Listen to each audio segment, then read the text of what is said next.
பாட்டாளி மக்கள் வாழ்வை காப்பது எது? பாட்டாளி மக்கள் கட்சியே. நாடாளும் தகுதியை கொண்டது எது? பாட்டாளி மக்கள் கட்சியே. ஊழலே இல்ல ஆட்சி தருவது எது?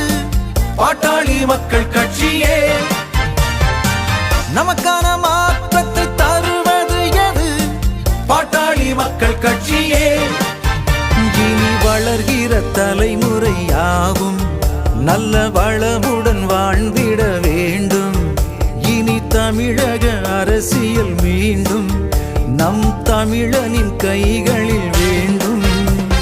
மாற்றம் முன்னேற்றம் அன்புமணி, மாற்றம் முன்னேற்றம் அன்புமணி, மாற்றம் முன்னேற்றம்